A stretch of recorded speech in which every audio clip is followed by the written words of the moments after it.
28 வயசு ஆகுது ராபர்ட்டுக்கு. 28 வயசுல 16 கேஸா அப்படிங்கிற மாதிரி தான் இருக்கு நம்ம எல்லாருக்குமே இந்த இடத்துல. ரெண்டாவது இவங்களுக்குள்ள தொழில் போட்டினும் இந்த இடத்துல சொல்லப்படுது. ஓகே, என்ன அப்படின்னா ஒரு 2 கேங்குக்கு வந்து கஞ்சா விற்பனையில, போதை மாத்திரையும் கஞ்சா விற்பனையில வந்து தொழில் போட்டி அப்படின்னு நீங்க சொல்லப்படுது. இதுல இருந்து தான் கேஸோட கண்ணோட்டம் நகருது. ஆக்சுவலி கோகுல வந்து லோகு கொண்டுட்டதுனால கோகுல் வந்து போலீஸ் தேடிட்டு இருக்காங்க அந்த இடத்துல. ஓகே, ஸோ காவல்துறைக்கு லோகுவை பிடிப்பதற்கு உறுதுணையாக இருந்த ராபர்ட்டை தான் வந்து போடணும், ஐ மீன் கொலை பண்ணணும் அப்படிங்கிறத லோகோட மெயின் மோட்டிவா அந்த இடத்துல இருந்திருக்கு. அதான் அவங்க அப்பா சொல்றாரு, என் கண்ணு முன்னாடி தான் அது நடந்தது, வெட்டினது மேலேயே வெட்டிட்டு இருந்தாங்க அந்த இடத்துல. பட் ஒரு வேளை சீக்கிரம் ஆம்புலன்ஸ் வந்து ஏதாவது ஒன்று பண்ணி காப்பாற்றிருந்தா என் பையன் வாக்குமூலம் கொடுத்துருப்பான் யார் வெட்டினதுன்னு சொல்லி.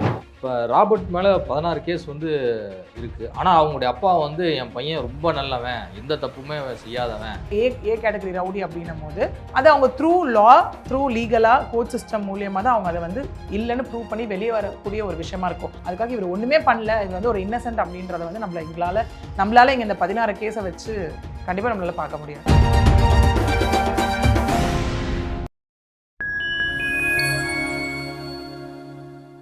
பாயிண்ட் டைம் வாய்ஸ் நேயர்களுக்கு வணக்கம். நான் உங்கள் சங்கீத் குஹன். நம்ம சிறப்பு நிகழ்ச்சியில் நம்மோடு இணைந்திருக்கிறார் மதிப்பிற்குரிய வழக்கறிஞர் பிரியதர்ஷினி அவர்கள். வணக்கம். வணக்கம் சார். எப்படி மேம்? நல்லா இருக்கேன், நீங்கள் எப்படி இருக்கீங்க? ஆமாம், சென்னை அண்ணா நகரில் இருக்கக்கூடிய ஒரு பகுதியில் வசிக்கக்கூடிய ஒரு ரவுடி ராபர்ட் என்பவர் வந்து வெட்டி படுகொலை செய்யப்பட்டிருக்கிறார்.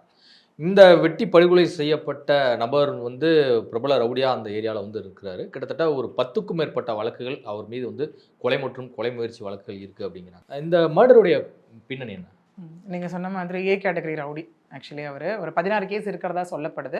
பட் அதெல்லாம் ஓகே. ஏன்னா இப்போது நம்ம போன வீடியோவிலே பேசின மாதிரி பார்த்தோன்னா இந்தியன் லா சிஸ்டமே வந்து ரிஃபர்மேட்டிவ் பேஸ் தான். ஆக்சுவலி ஒருத்தவங்க ஒரு தப்பு பண்ணுறாங்களா திருந்தி வாழணும் அப்படிங்கிற மாதிரி தான். இதுலேயும் என்ன சொல்லப்படுது அப்படின்னா அவருடைய அது வந்து அங்கேயும் ஒரு விஷயம், அது காதலியா மனைவி அப்படின்ற ஒரு விஷயம். சஞ்சனா அவங்க என்ன சொல்கிறாங்கன்னா, திருநங்கை அவங்க அங்கே என்ன சொல்கிறாங்கன்னா, இல்லை அவர் வந்து 2022-23 எந்த கேஸுமே வாங்கலை, ரொம்ப திருந்தி தான் வாழ்ந்துட்டு இருந்தாங்க. அது மட்டும் இல்லாமல் காலில் அடிப்பட்டு பிளேட் வச்ச நிலையில என் கூட தான் வீட்டில் தான் எப்பவுமே இருந்துட்டு இருப்பாங்க. நான் தான் ரெகுலராக பெண்டிங் கேசஸ்க்கு வந்து கோர்ட்டுக்கு அனுப்பி வச்சுட்டு இருந்தேன். அதாவது சம்மன் வரும், கோர்ட்டுக்கு போகிறது, வாரண்ட், அந்த மாதிரி நான் தான் அனுப்பி வச்சுட்டு இருந்தேன் அப்படின்னு அவங்க சொல்கிறாங்க.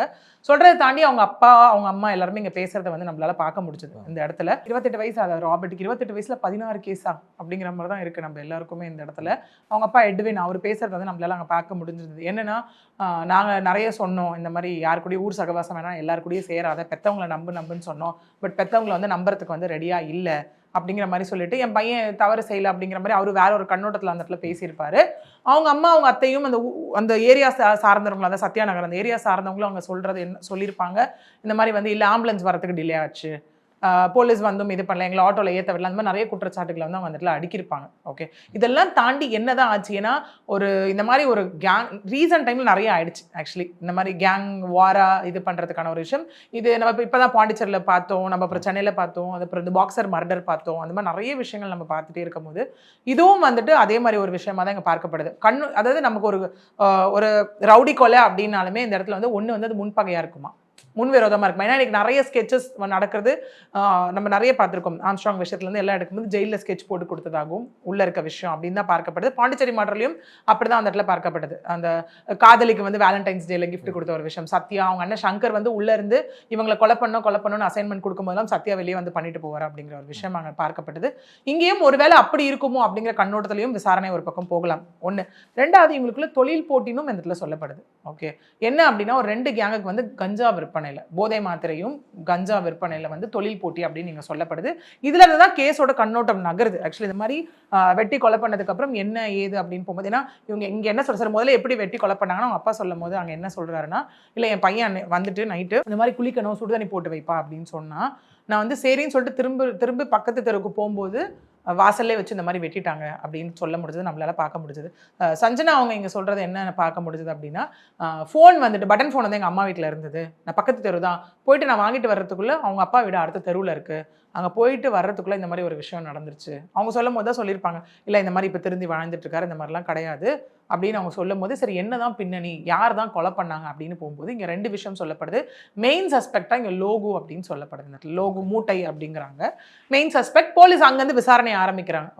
ஓகே மெயின் சஸ்பெக்ட் லோகு அப்படின்னும் போது என்ன ஆச்சு இவங்களுக்குள்ள என்னென்னு அப்படியே நம்ம வந்து அவங்க அந்த ஹிஸ்ட்ரிஸ் எல்லாத்தையும் அவங்க தோண்டும் போது தான் சில விஷயங்கள் தெரிய வருது. என்ன அப்படின்னா இங்கே 2019 ஒரு விஷயங்கள் சொல்லப்படுது. 2019 லோகுன்ற வந்து கோகுல் அப்படிங்கிற வந்து இங்கே அப்படின்ற பர்சனை மர்டர் பண்ணியிருக்கான். இந்த கோகுல் யாருன்னு பார்த்தோம்னா இந்த கோகுலும் ராபர்ட்டும் தான் லைக் கூட்டாளிகளில் ஃப்ரெண்ட்ஸ் அப்படின்னு சொல்லப்படுது. இந்த இடத்துல நான் சொன்னேன் இல்லையா, தொழில் போட்டி, கஞ்சா, போதை பொருள் விற்பனை அப்படிங்கிற மாதிரி இது வந்து இந்த போட்டி கோகுலுக்கும் லோகுக்கும் தான் இந்த இடத்துல இருந்திருக்கு. ஓகே, ஸோ இங்கே என்ன ஆயிருக்கு, கோகுலை வந்து லோகு கொண்டுட்டதுனால கோகுல் வந்து போலீஸ் தேடிட்டு இருந்திருக்காங்க அந்த இடத்துல. ஓகே, ஸோ காவல்துறைக்கு லோகுவை பிடிப்பதற்கு உறுதுணையாக இருந்த ராபர்ட்டை தான் வந்து போடணும், கொலை பண்ணணும் அப்படிங்கிறத லோகோட மெயின் மோட்டிவாக அந்த இடத்துல இருந்திருக்கு. ஒன்று. இன்னொன்று, இந்த லோகு வந்துட்டு கூண்டாஸ்லேருந்து இப்போ தான் 20 நாளைக்கு முன்னாடி வெளியே வந்ததாகவும் சொல்லப்படுது. ஒன்று. ரெண்டாவது என்னென்னா 2 சம்பவங்கள் ஒரே நாளில் ஆக்சுவலி இதில் பார்க்கும்போது ஓகேங்களா, அதாவது ஐனாவரத்தை சார்ந்த ஆதித்யா அப்படிங்கிற ஒரு பர்சன் ஒரு சிறுவனை வந்துட்டு தாக்க போய் அந்த சிறுவன் வீட்டில் இல்லாதனால அவங்க அம்மா ரேவதியை மண்டையில் வந்து வெட்டியிருக்காங்க. அதுவும் நம்மளால பார்க்க முடிஞ்சது. இது எப்படி இந்த கிரைம் சீன் நடந்தது அப்படின்னு விசாரிக்கும் போது பார்த்தோன்னா இந்த ஆதித்யா அப்படிங்கிற பர்சன் வந்துட்டு ரொம்ப லைக் வெறுப்பேற்றிட்டு இருந்ததாகவும் ராபர்ட்டை பற்றி சப்போர்ட்டிவ் மாதிரி வந்ததாகவும் எல்லாருக்கும் பயம் ஏற்படுத்தணும். அது சொல்லுவாங்களே, நான் பெரிய ரவுடிங்க, ஏரியாவில் என் மேலே பயம் விட்டு போச்சு அப்படிங்கிறதுக்காக, ஏரியாவில் மக்கள் மத்தியில் நான் ஒரு பெரிய ரவுடி, மேலே பயம் காட்டணும் அப்படிங்கிறதுக்காக இந்த விஷயம் நிகழ்த்து தான் சொல்லப்பட்டது. அதனால தான் பிளான் பண்ணி, ஏன்னா அவங்க அப்பா வந்துட்டுல சொல்லியிருப்பாரு, அவங்க அத்தை எல்லாருமே சொல்லியிருப்பாங்க, 2 பைக்கில் வந்தாங்க, 3 பேர் வந்தாங்க. இவங்க சத்யா நகரை சார்ந்தவங்க கிடையாது, ஃபேஸ் எல்லாம் புதுசாக இருந்தது, மாஸ்க் போட்டிருந்தாங்க, லோக்கல் பசங்கன்னா எங்களுக்கு தெரிஞ்சிருக்கும் அப்படின்னு அவங்க சொன்னாங்க. இவங்க என்ன பண்ணியிருக்காங்கன்னா இந்த இன்டென்ஷனோட பிளான் பண்ணிட்டு ஃபஸ்ட்டு ஐனாவரம் போயிருக்காங்க. ஐனாவரம் போயிட்டு அந்த ஆதித்யான்ற பையனை வெட்டுறதுக்கு போனவங்க தான். அந்த பையன் வீட்டில் இல்லாததுனால அவங்க அம்மா வந்து பயம் வரணும் அப்படிங்கிறதுக்காக அவங்க அம்மா அவங்க தலையில் வெட்டிட்டு அங்கேருந்து நேராக கிளம்பி தான் இங்கே வந்திருக்காங்க. சத்யாநகருக்கு வந்து தான் இந்த கொலை வந்து அரங்கேற்றப்பட்டிருக்கு. நம்மளே பார்த்தாலே அவ்வளோ இதுவாக பிளர்ராக அந்த இடத்துல தண்ணிலாம் ஊற்றி காமிச்சும் அந்த ரத்தம் போல அவ்வளோ ரத்தங்கள் அந்த இடத்துல நம்மளால பார்க்க முடியுது. அதான் அவங்க அப்பா சொல்கிறாரு, என் கண்ணு முன்னாடி தான் அது நடந்தது, வெட்டினது மேலேயே வெட்டிட்டு இருந்தாங்க அந்த இடத்துல. பட் ஒரு வேளை சீக்கிரம் ஆம்புலன்ஸ் வந்து ஏதாவது ஒன்று பண்ணி காப்பாற்றிருந்தா என் பையன் வாக்குமூலம் கொடுத்துருப்பான் யார் வெட்டினதுன்னு சொல்லி. இப்போது அவன் உயிர் போயிடுச்சு.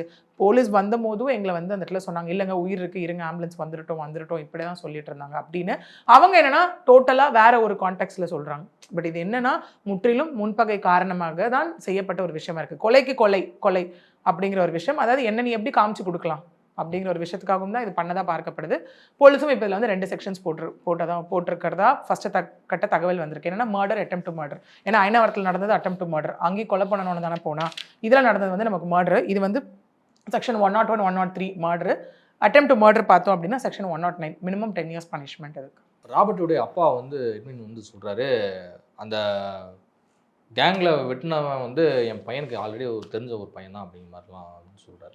ஸோ அப்படி பார்க்கும்போது நண்பர்களுக்குள்ளே இந்த மாதிரியான ஒரு கொலைகள் நடக்கிறது சமூகத்தில் என்ன மாதிரியான ஒரு மோசமான போக்க போயிட்டு இது கண்டிப்பாக இந்த இடத்துல நோட்டமிட்டு தானே சார் சொல்ல முடியும். ஆல் ஆஃப் அ சடன் வந்து பண்ணுற ஒரு விஷயம் இல்லையா. அன்னைக்கு இவங்க வந்து முடிவு பண்ணுறாங்க, 2ம் ஒரே நாளில் பண்ணணும், பயத்தை கிரியேட் பண்ணணும் அப்படிங்கிற ஒரு விஷயம் பண்ணுறாங்க.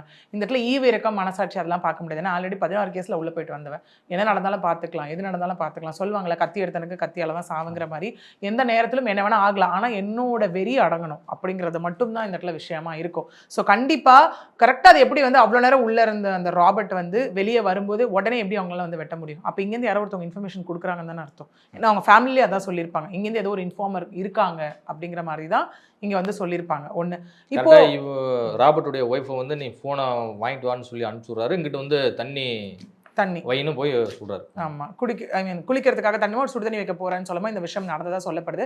இன்னொன்று இதை சொல்கிற மாதிரி என்ன ஆகுதுன்னா, இப்போ என்னென்னா ஒரு ஈவு இறக்கம், மனசாட்சி இருக்கவங்க கிட்ட நீங்கள் வந்து நட்பை எதிர்பார்க்கலாம். அதுவே நிறைய இடத்துல பிட்ரேயல் நடக்குது, துரோகம் நடக்குது. அவங்களுக்கு ஒரு விஷயம் வேணும் அப்படின்னா வருஷக்கணக்காக பழகின நண்பர்கள் ஆகட்டும், ஓகே எப்படி சொல்ற ஒரு ட்ரஸ்ட் பேஸில் இருந்தவங்களே அங்கே வந்து காணாமல் போயிடுறாங்க. அப்படி இருக்கும்போது ஒரு ரத்த வெறி, ஒரு விஷயம், ஒரு ஈவு இறக்கமே இல்லாதவங்க என்ன ஆகும் அப்படின்னா, சரி இன்னொன்று உயிர் பயம் காட்டுறது ஒரு விஷயமா கூட இதில் பார்க்கப்படுது. நீ இப்போ அவனை பற்றி சொல்லு, இல்லை அப்படின்னா உன்னை வெட்டிடுவேனா, சில பேர் வெட்டி என் நண்பனுக்காக நான் போறேன்றவங்களும் அந்த இடத்துல இருக்காங்க, இல்லைன்னா கட்சி மாறுறவங்களும் இருக்காங்க. இன்னொன்று இந்த மார்க்கெட் இங்கே மார்க்கெட் டவுன் ஆயிடுச்சு, நம்ம எதுவும் நம்மளால சம்பாதிக்க முடியாது, இங்கே தான் மார்க்கெட் ஹையாக இருக்குது, ஸோ நம்ம அந்த பக்கம் சேர்ந்துடலாம் அப்படிங்கிற ஒரு விஷயமும் பார்க்கலாம். இதில் எப்படி ஒரு சைக்கலாஜிக்கல் ஒரு விஷயமும் எப்படி இதை ரிலேட் பண்ணலாம் அப்படின்னா, ஒரு காமன் பர்சன் அவங்க லைஃப்லேயே ஒரு துரோகங்கள் நடக்கிறப்போ, செல்ஃபிஷ்னஸ்னால நடக்கிறப்போ, அப்போ இங்கே அந்த ஒரு விஷயம் எதுவுமே இருக்காது இல்லையா உங்களுக்கு.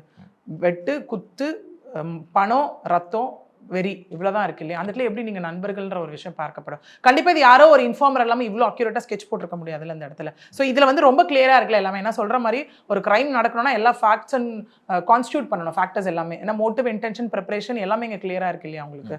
ஸோ அதுதான் பார்க்க முடியுதுங்க. நண்பர் அப்படிங்கிறத எல்லாமே தாண்டி இவங்க வெட்டுக்கு அவங்க வெட்டு, சரி நான் உனக்கு காட்டி கொடுக்குறேன், நீ எனக்கு என்ன தருவேன், என்ன பண்ணுவேன், அவ்வளோதான் விஷயமா இருக்குங்க. இன்னொரு பெர்ஸ்பெக்டிவ்ல விசாரிக்கும் போது அவங்க வந்து என்ன சொல்றாங்கன்னா, அந்த பகுதியில் வந்து தொழில் போட்டி, அதாவது எந்த இதில் தொழில் போட்டினா கஞ்சா விற்பதில் வந்து தொழில் போட்டி லோகுக்கும் ராபர்ட்டுக்கும் அப்படிங்கிறது வந்து குறிப்பிடுறாங்க. இது எந்த அளவுக்கு உண்மை? இதுதான் பேஸாக சொல்லப்படுது ஆக்சுவலி.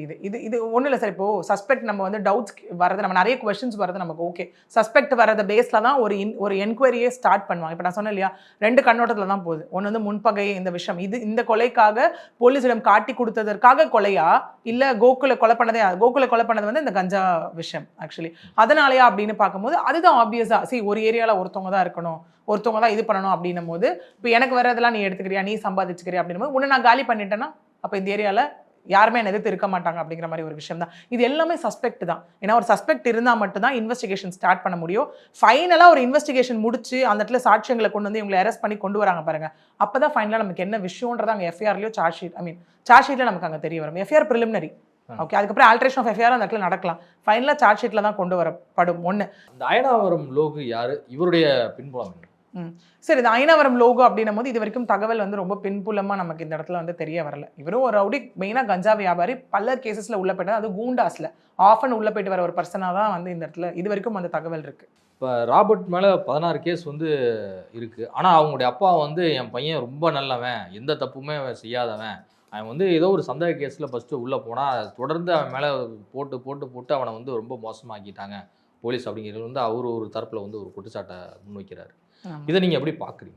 புட்டப் கேசஸ் ஆக்சுவலாக இருக்குது சார். இப்போ சென்னையில் நிறைய அது இருக்குது. ஒரு சில ஏரியாஸஸ் அப்படின்னாலுமே நம்ம கிளைண்ட்ஸுமே அந்த மாதிரி பார்த்துருக்கோம். என்னென்னா ஒரு சில ஏரியாஸில் இருக்காங்க, என்ன திரும்ப ஏதோ ஒரு சஸ்பெக்டின் பேரில் ஒரு கேஸ் வாங்கிட்டாங்க அப்படின்னா திரும்ப அவங்கள தான் ஏதோ ஒரு விஷயத்தில் நோண்டுறது, மாட்டி விட பார்க்குறது, புட்டப் கேசஸ். அதனால ஏரியா விட்டு வெளில போயிடுவாங்க. இப்போ இவங்க அப்பாவே அதில் சொல்லியிருப்பாரு, இந்த ஏரியா வேணாண்டா, நான் வெளில போயிடலான்னு சொன்னேன், இங்கே இருக்கிறதுனால தான் திரும்ப உன்னை யாராவது சீன்றாங்க, நீ உள்ளே போகிற, வேற ஏரியா போயிடலான்னு அவங்க அப்பா அந்த இடத்துல சொல்லியிருப்பாரு. ஒன்று. 2வது 16 கேஸ் அப்படின்னும் போது அது திரும்ப புட்டப் அந்த மாதிரி இருந்தால் ஒருவேளை இவங்ககிட்ட எவிடன்சஸ் இருக்கு, இல்லைங்க இதில் வந்து நான் குற்றவாளி கிடையாது, பிரைமா ஃபேஸே இல்லைன்னா இவங்க ப்ரூவ் பண்ணியிருக்கலாம்ல அந்த இடத்துல. ஏன் இவ்வளோ கேசஸ்க்கும் ட்ரையல் நடத்துகிறோம்? குற்றங்கள் பண்ணியிருப்பாங்க, ஓகே, அதில் மேபி சில புட்டப் கேசஸும் அதில் இருக்கலாம். பண்ண குற்றங்களை தாண்டி ஏன்னா ஏ கேட்டகரி ரவுடி அப்படின்னும் போது அதை அவங்க த்ரூ லீகலாக கோர்ட் சிஸ்டம் மூலியமாக தான் அவங்க அதை வந்து இல்லைன்னு ப்ரூவ் பண்ணி வெளியே வரக்கூடிய ஒரு விஷயமா இருக்கும். அதுக்காக இவர் ஒன்றுமே பண்ணல, இவர் வந்து ஒரு இன்னசென்ட் அப்படின்றத வந்து நம்மளால இங்கே இந்த 16 கேஸை வச்சு கண்டிப்பாக நம்மளால பார்க்க முடியாது. அங்கே பேட்டி கொடுத்த நிறைய உறவினர்கள்லாம் வந்து என்ன சொல்கிறாங்க அப்படின்னா, இவர் வந்து கொஞ்சம் உயிரெலாம் இருந்துச்சு, இவங்க வந்து உடனே ஆம்புலன்ஸ் வர சொல்லி கூப்பிட்டு போயிருந்துருக்கலாம், ஆனால் போலீஸார் தான் வந்து அவருடைய இறப்புக்கு காரணம் அப்படிங்கிறதுல போலீஸ் மேலேயே ஒரு குற்றச்சாட்டை வைக்கிறாங்க. அது நம்ம பேசும்போது முதல்ல சொன்னோம் இல்லையா, அவங்க எல்லாருமே வைக்கிறாங்க, அவங்க அத்தையாகட்டும் அம்மாவாகட்டும் எல்லா ஊர் அந்த ஏரியா மக்கள் எல்லாருமே அங்கே அதான் சொல்கிறாங்க. போலீஸ் வந்து இங்கே வேணும்னே பண்ண மாதிரி தெரியுது, ஆம்புலன்ஸ் வரல, உடனே வரதுக்கு தானே ஆம்புலன்ஸு, 25 நிமிஷமாக ஆம்புலன்ஸ் வரல, காவல்துறையும் வந்து இல்லை உயிர் இருக்கு இருங்கன்னாங்க, எங்களை ஆட்டோவில் ஏற்ற விடலை, இந்த மாதிரி நிறைய குற்றச்சாட்டுகள் அவங்க அந்த இடத்துல அடிக்கடி வைக்கிறாங்க. சார், நம்ம வாய் வழியாக சந்தேகம்னு வைக்கிறது எல்லாமே ஓகே, பட் ஃபைனலாக ப்ரூவ் ஆக போகிறது என்ன எவிடன்ஸ் இருக்கோ, எவிடென்ஷியல் வேல்யூ என்னவோ அதை வச்சு மட்டும்தான் நீங்கள் ப்ரூவ் ஆக போகுது.